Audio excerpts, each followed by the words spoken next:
एक छोटी से विरह भक्ति रस से हो जाओ। ओकरे बाद गुरु जी का नंबर भी रही, आप लोग सुनिए।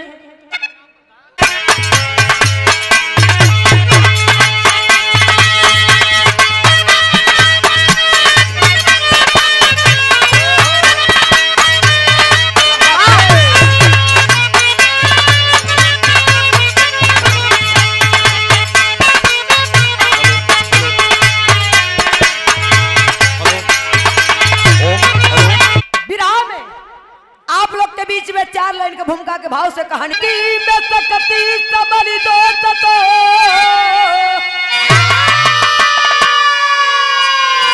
भाव भगती में हर की एक तस्वीर है। भक्त के बस में भगवान रहते स्वयं,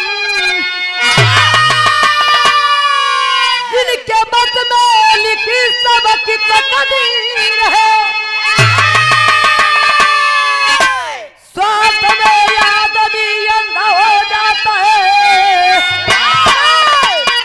संत सन्यासी खुद भी गाए तकादा। और हंस के धनंजय बोले हरि, मुझसे बढ़ के तेरा भी कोई ना नवाजा।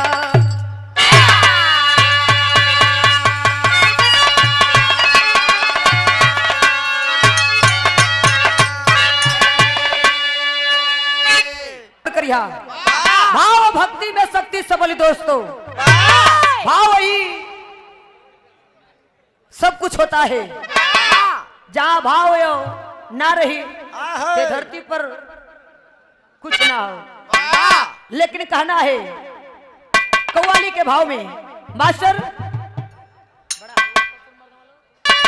बिहार में एक कव्वाली के अपने जमाने के हर कलाकार मशहूर कलाकार गा के गईलन।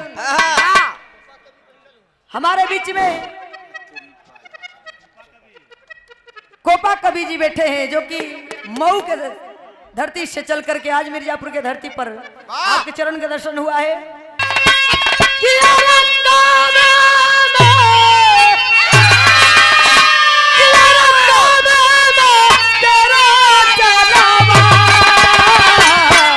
काशी में नजारा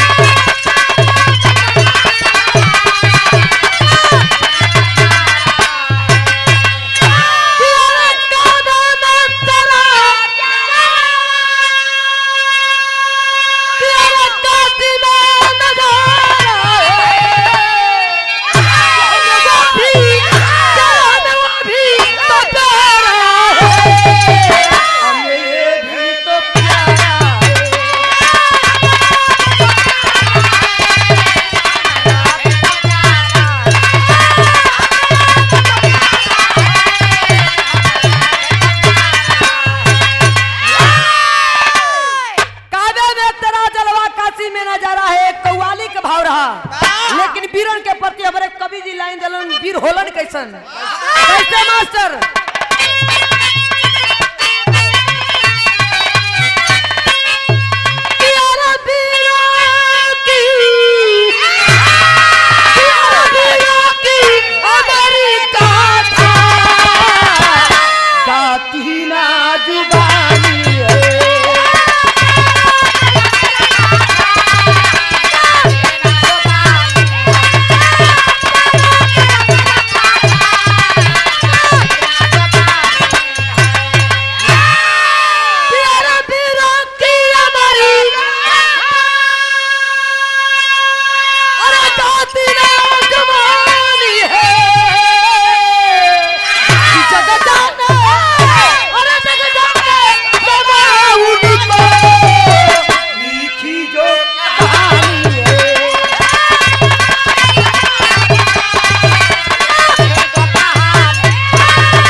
गति में बोले रजनी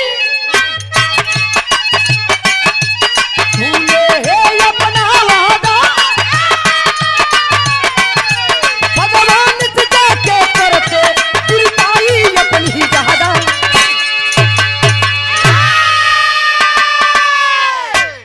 दुनिया के मालिक अपने शिविर में अपने कक्ष में विश्राम कर रहे थे, लेकिन वो समय फुलाउत पहुंचल क्या बतावल गल हमसे ना बढ़ कर कोई आए भक्त करा कहलाया कमला किसन कन्हैया रह रह के ही मुस्कुराया।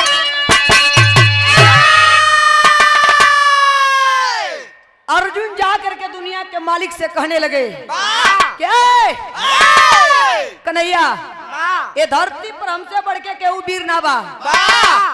कन्हैया जी उठ के बैठ गए मुस्कियाए लगल। एक बात और अर्जुन जी कहलन कि हमसे बढ़ के धरती पे आपका भक्त केहू भी ना है। इतनी बात जिस समय दुनिया के मालिक सुनते हैं बाबूजी एक बात कहे अर्जुन जी को कि मेरे साथ में चलना होगा है रूप बदल कर भाई दुनिया है लंबी चौड़ी हो जाएगी यजमाई।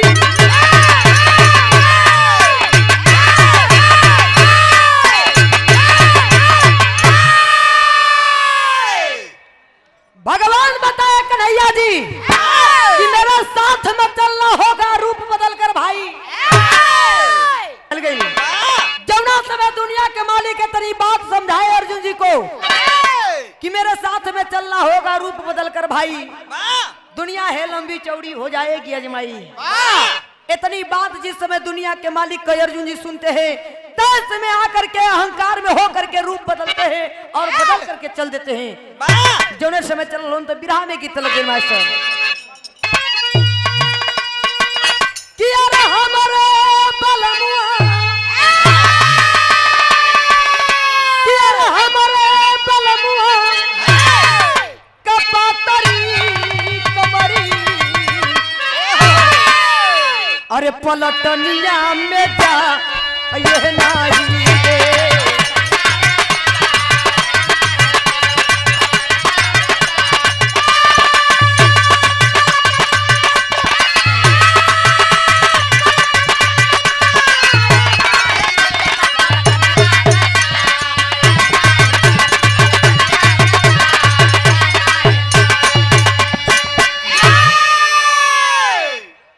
अर्जुन जी चलते हैं बाबूजी उस में बिरहा के लाइन में कहना है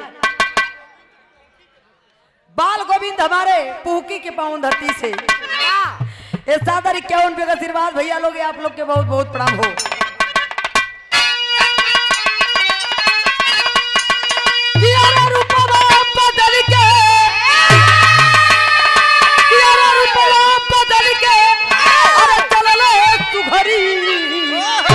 चैन मनवा में या आवत नाही बा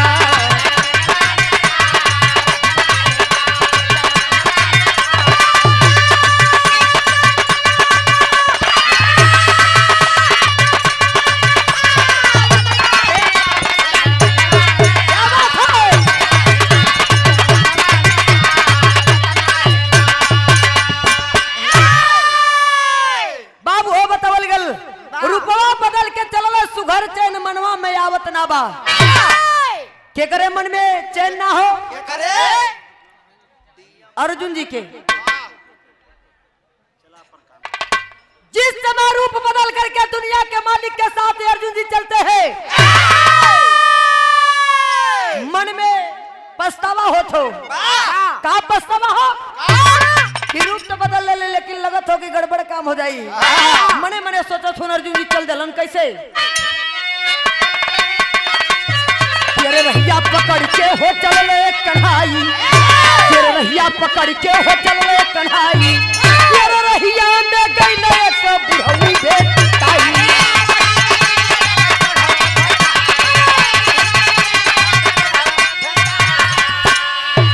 तेरे घटिया के करत रहले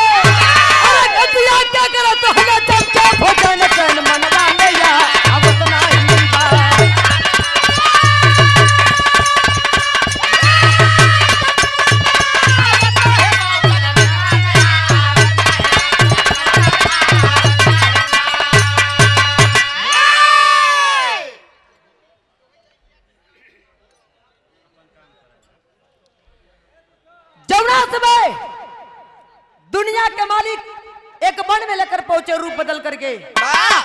जिस समय वन में पहुंचते हैं अर्जुन जी को लेकर के बाबू हो, उस समय बताओ गल कि अर्जुन जी एक दृश्य देखते हैं। दृश्य का देखलन कि एक वन में एक वृद्धा के रूप में एक इंसान जानवर का हार करत हो।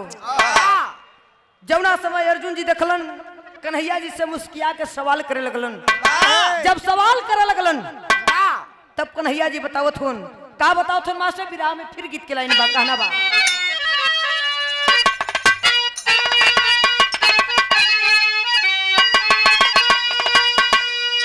एक गीत के पहले के पुरनिया गा के गल हो लोग, जवन गा के गल होन छोड़ देलन, या धरती पर हकीकत कहानी होत हो।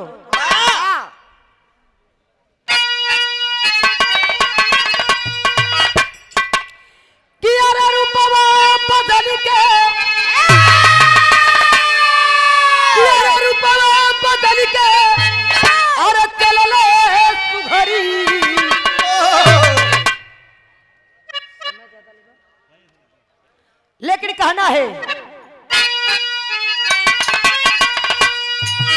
रूपवा बदल के अरे चलले सुघरी कि चैन मनवा में या आवत नाही बा।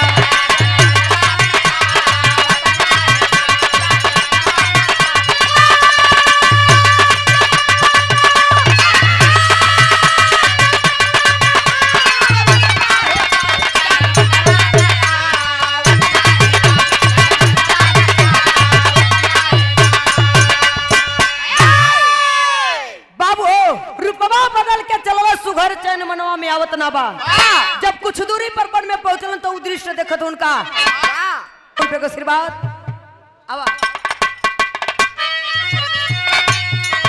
ये रहिया पकड़ के हो चलले कन्हाई, ये रहिया पकड़ के हो चलले कन्हाई, ये रहिया में गइले एक बुढ़ऊ भेटाई।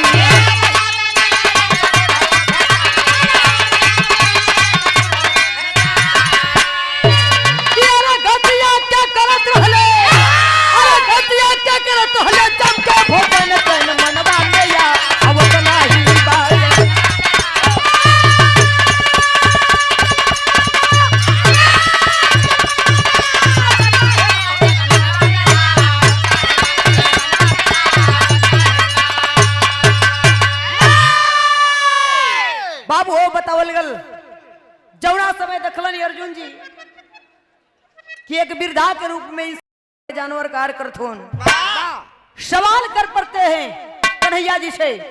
सवाल कलन कलन की प्रभु आपके कलकाल के पहरा में एक इंसान होकर के काहे बदे जानवर का हार करथुन, मतलब कुछ साफ हो तो बता दा, लेकिन गड़बड़ हो तो मत बतावा। भगवान मुस्किया के गलन की कोनो गड़बड़ ना न सही हो। जाकर के पूछला आप कितना अर्जेंट है तो जाकर के पूछला। जिस समय भगवान का आदेश पाते हैं अर्जुन जी चलते हैं।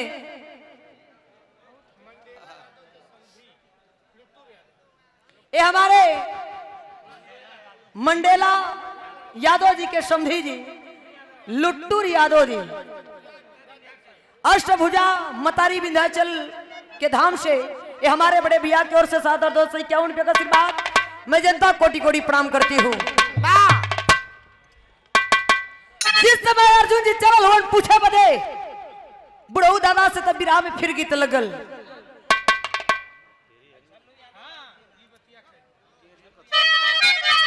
झल्लू यादव रामपुर की पावन धरती से लहंगपुर सॉरी 51 रुपये का आशीर्वाद। हमनी जितना आप गावत नहीं उतनी आप लोग हल्ला करते हमन खुद ही खत्म हो जाए।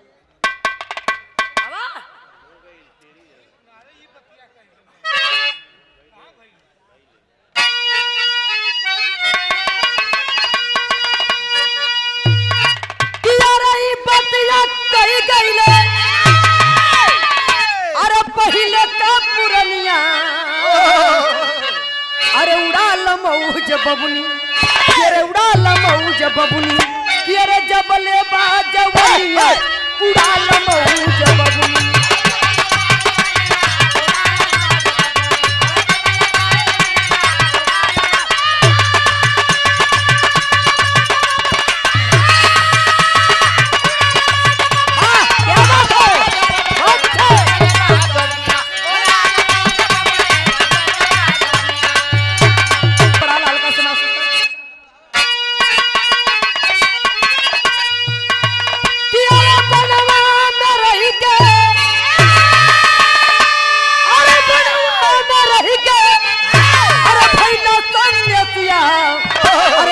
बताई दे बाबूढ़ऊ, अरे बताई दे बाबूढ़ऊ, न खैला हाड़ मसिया बताई दे बाबूढ़ऊ।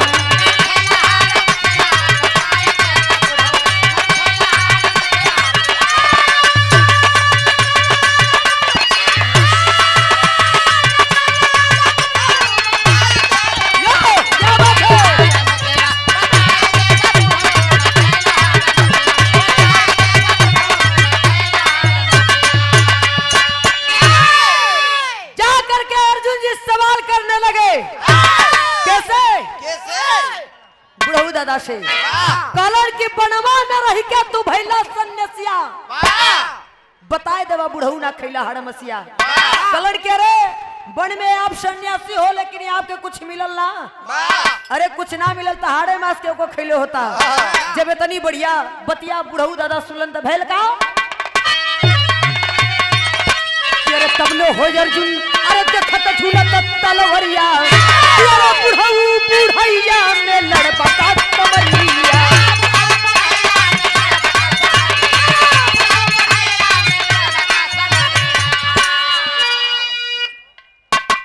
अर्जुन जी जौने समय खड़ा भइलन बुढ़ऊ दादा, देखलन अर्जुन जी की बुढ़ऊ दादा के कमर में फेटा बा, लेकिन वो फेटवा में हो का तलवार।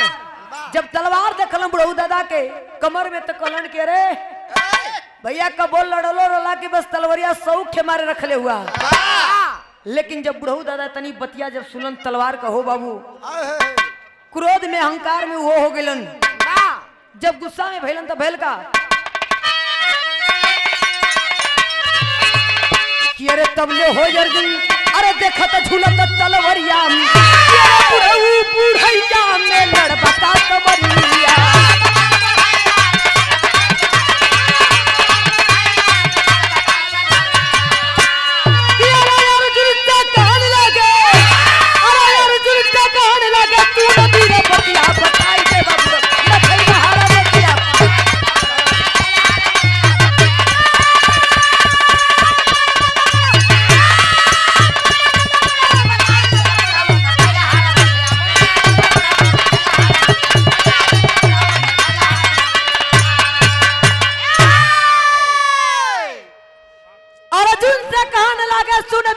बताए देवा बुढ़ऊ ना खैला हड़ मसिया। कलर की सुन इ तलवार काहे बदल ले ही। तब अर्जुन जी कलन बता दा, कलन के धरती पर 4 गो दुश्मन हुआ। तब मुस्किया के अर्जुन जी कलन की आपको कलन नहीं हमारे दुनिया के मालिक को, ओ दुनिया के मालिक को, जौना दुनिया के मालिक के साय में पूरे संसार को गुजारा होता है। ये धरती पर उड़कर 4 गो दुश्मन हुआ। इतनी बात जौने समय अर्जुन जी सुलन तो सवाल किलन का सवाल किलन मां से बिरहा में तेरी कलाइन बा।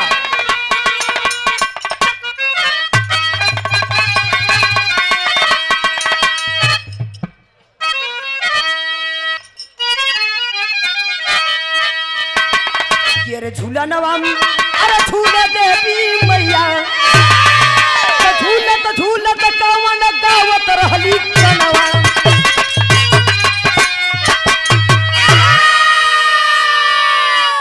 झूलनवा झूला देवी मैया, झूलत झूलत कवन गावत रहली गनवा हो झूलनवा झूला देवी मैया। बिरहा में गीत कलाइन बा मास्टर आई।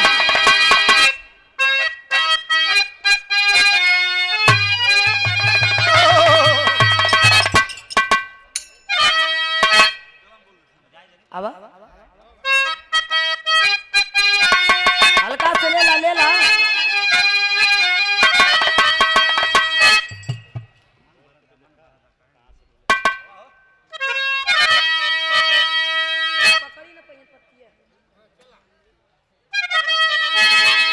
वो गीत कलाइन बा कि तोरी नैना कटार, ये रे तोरी नैना कटार, कि अरे चुभी चुभी जाला हिया में।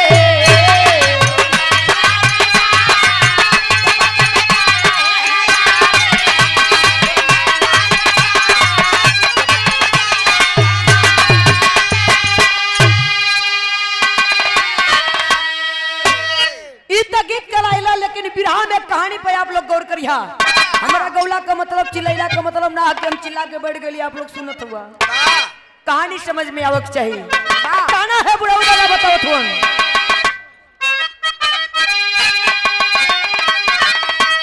केरे सुन बिरवा जुझार, केरे सुन बिरवा जुझार, केरे काटब मूड़ी नारद के।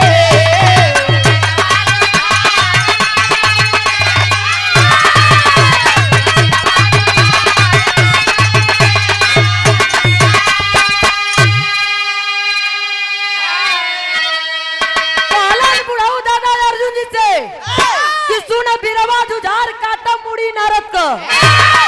बुढ़ऊ दादा कलन की नरदा मिल जाए तो कभी सबक सिखाई। तब अर्जुन जी कलन की नारद के कर बेटवा हुआ हो जाने ला कलन के कर कहे ब्रह्मा को कहे को ब्रह्मा को हो या विष्णु को मिल जाए तो उनके भी सबक सिखा दे। कलन का कहलन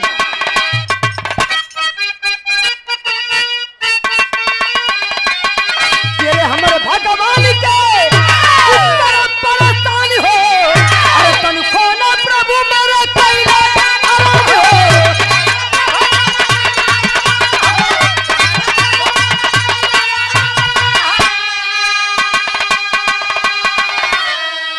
तोड़ा बुनकर अहंकार,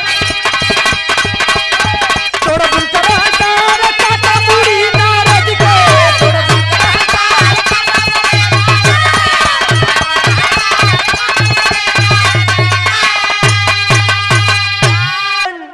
सवाल जाके कैला बताए कि पहला दुश्मन नारद, दूसरा दुश्मन का सवाल करें तो बड़ी मिजाजी गीत लग गई।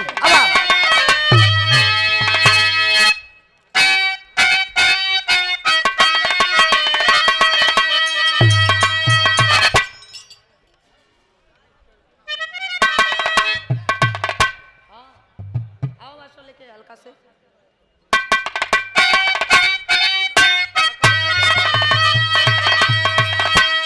अरे माता हो, अरे माता हो ललन हवा देगा।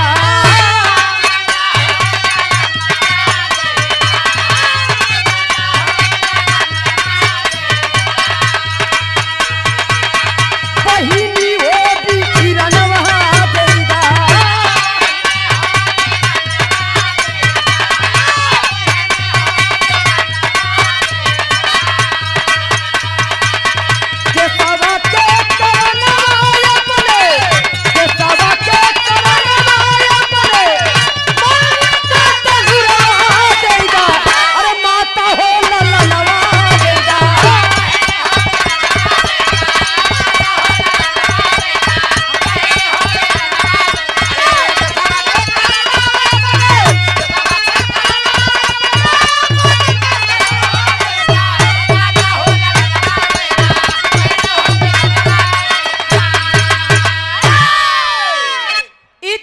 लेकिन अर्जुन जी बुढ़ऊ दादा से दूसरा दुश्मन का सवाल करें कि दूसरा दुश्मन कौन है।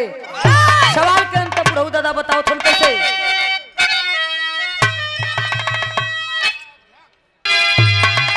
अरे माता हो, अरे माता हो ललन हवा देगा।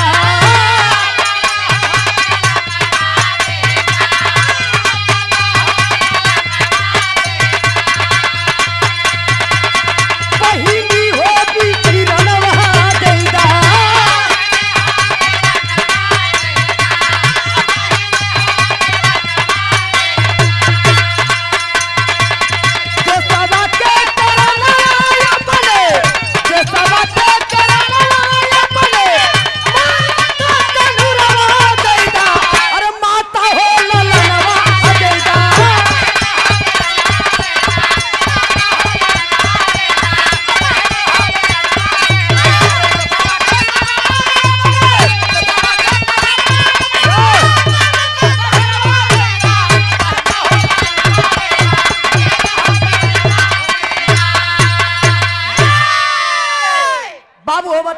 गीत कलाई रहा, लेकिन दूसरा दुश्मन का सवाल हुआ है। अर्जुन जी तू मन हवा हुए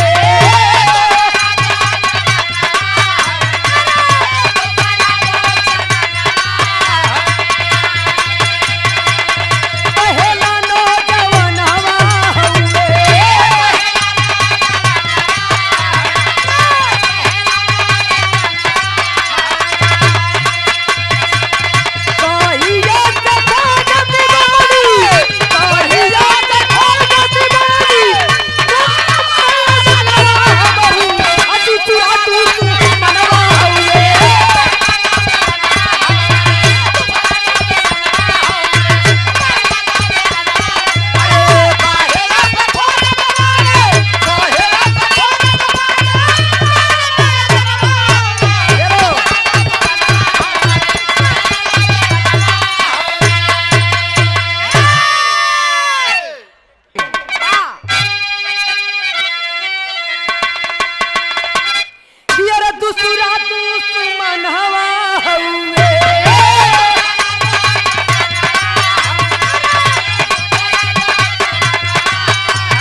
सुनिए आप लोग जेकर नाम बतावल गल। पहला दुश्मन नारद, दूसरा दुश्मन प्रहलाद। जिस समय अपने मतारी के पेट में उदर में पलत रहलन, उस समय डॉक्टर ना रहा भैया, उस समय वैद्य लोग रहे। जब हाथ पकड़े तो बता दे कि लड़की होई कि लड़का। जब वैद्य नारी पकड़लन तो प्रहलाद अपना मतारी के उदर में माला के कर जब पता लो नारायण नारायण। लेकिन जन्म कहाँ होता हो भैया? हिरण्याकश्यप के घरे। जौना समय धरती पर जन्म लेलन उस समय का भाव हो कहना है।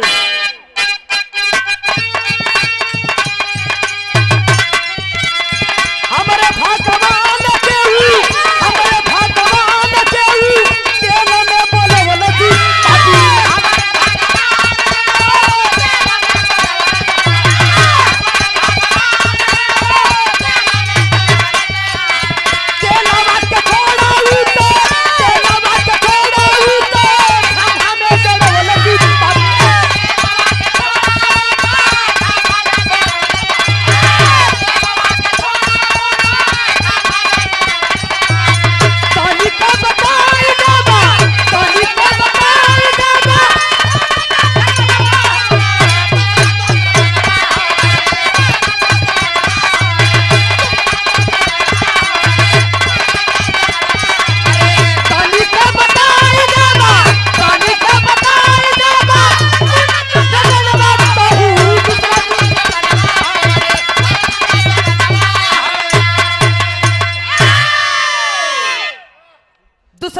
प्रहलाद।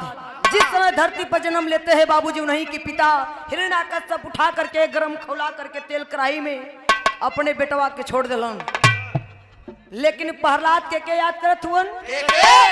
दुनिया के मालिक के हाथ जोड़ के कहलन कि प्रभु ना आईबा ते तोरे दास का लाज ना बची। इतना पुकार अपने भक्त कर सुनते हैं भगवान नंगे पावा करके प्रहलाद का लाज बचाए और बचा करके जो समय गल हो कोई ना। अरे दुश्मनवा हमारा भैया हो, अरे प्रभु जी का कैले बायप मनवा हमारा भैया हो।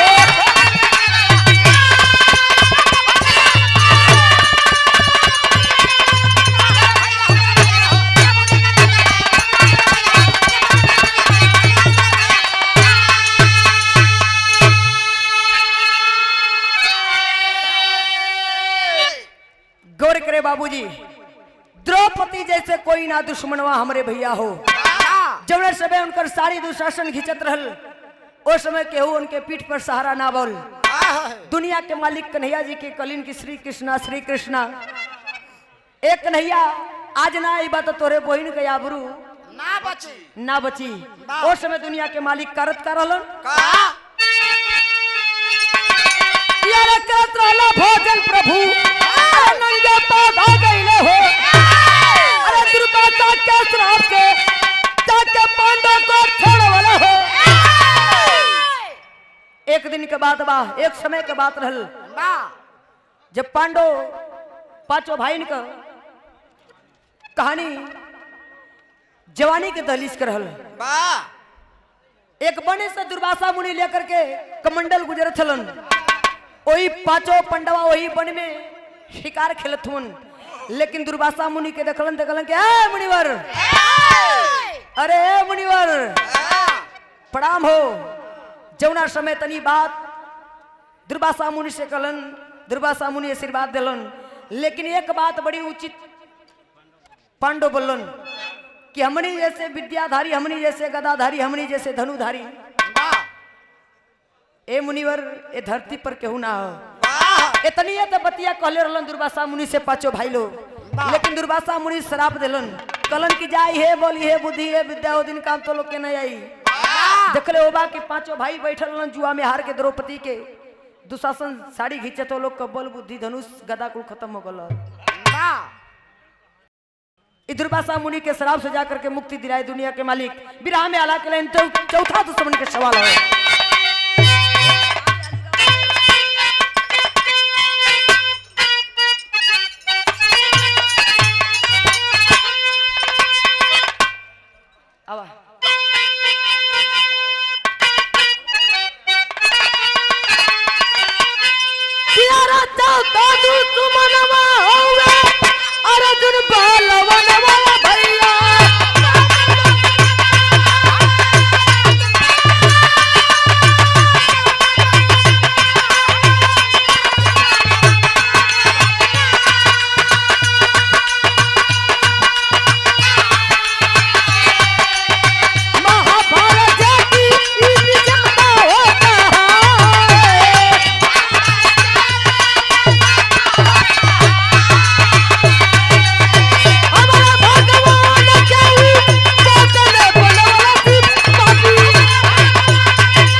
अर्जुन जी ताश में हो करके बुढ़ऊ दादा निकाल करके तलवरिया जो समय अर्जुन को चलल हुन।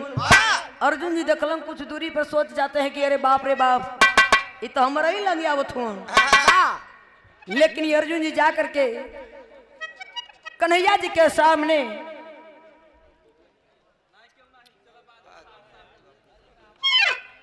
जाकर के कन्हैया के सामने सारी बात बताते हैं। कन्हैया से कलन के प्रभु मैं खेलवे जानत हो। तब कन्हैया जी मुश्किलन और सवाल केलन कलन के कहत हुआ। तब अर्जुन जी कलन की वह बुढ़वा। तब भगवान मुस्किया के बात कलन की को हो अर्जुन, अरे आप बलवान हुआ, जवान हुआ, वीर हुआ, तोरे कीर्ति का गथा गवाला तोरे लज्जा ना आई। भगवान जब इतनी बतिया कलन की तोरे जब लज्जा ना आई तब अर्जुन जी कलन तू कहल का चाहत हुआ। कलन की आप वीर हो, बलवान हो, सुबेरे से लड़त हुआ कि बिरधा से पार ना पोलो तोरे ये ना लज्जा आई। और कहतो कि हम महाभारत का विजेता ही। इतनी बतिया जब अर्जुन जी कलन तू भगवान के सामने रखे अर्जुन जी सवाल केलन कलन की हमार बात छोड़ के उनकर बड़कई बतियावत हुआ का बात हो। कलन की अपना दिव्य दृष्टि से देखा है अर्जुन, अपना दिव्य दृष्टि अपना शक्ति से देखिए। जौना समय तनी बात अर्जुन जी सुनले होन बुढ़ऊ दादा का अर्जुन कन्हैया जी का। तब दिव्य दृष्टि से देखलन 11वां रूप में भोले दानी के उद्धार में बिरधा के रूप में जब हनुमान जी के देखलन। हनुमान जी तभी माला बनिया बानर के रूप पौले रहलन। जब हनुमान जी के अर्जुन जी देखलन तू हो लगलन वैसे ही मुंह बनावे बानर नियर। तब आंख में आंसू आयल जब हनुमान जी के देखलन जौन घमंड अंदर पलत रहल कि ये धरती पर सबसे बड़ा भक्त सबसे बड़ा वीर हम ही।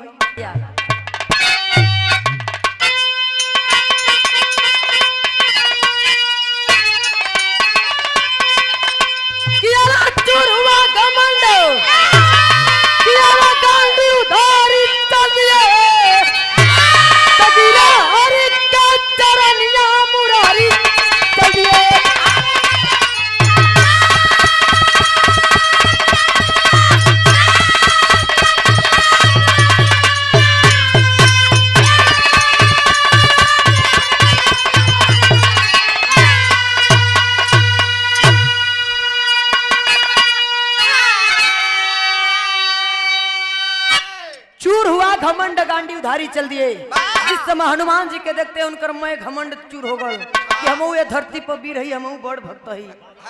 हनुमान जी के देखते सब कुछ खत्म कहानी। लेकिन कहना है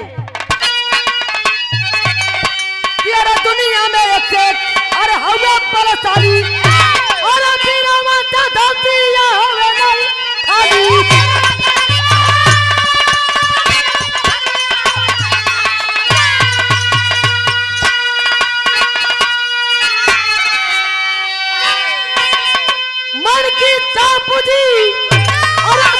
पुजारी चल दिए हरि का चरनिया मुरारी चल दिए।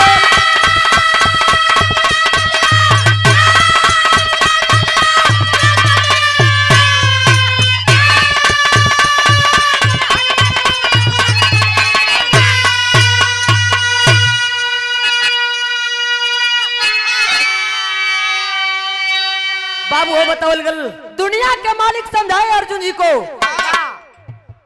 कि धरती पर एक से एक बढ़ के वीर हुआ। ये धरती वीरन से खाली ना हो लेकिन दुनिया के मालिक के मन की इच्छा पूरी हुई और भक्ति में सफलता हनुमान जी हुए। और अहंकार और घमंड से जब अर्जुन जी दूर भैलन तो आदेश मांगत हो हनुमान जी प्रभु जी से कि प्रभु आदेश हो चली। लेकिन कहना ये हनुमान बड़ा दिन हो गल और रूप में देख ले तो के आ जाता भेंट हो जाता तो चल जाता। जब आल हो दुनिया के मालिक तक कहना है खानदान के परिचय गुरु बिहारी गुरुदेव खत्म हुआ दस्तान। अरे स्वर्ग चंद्र का कभी अभी हमारी आस्थान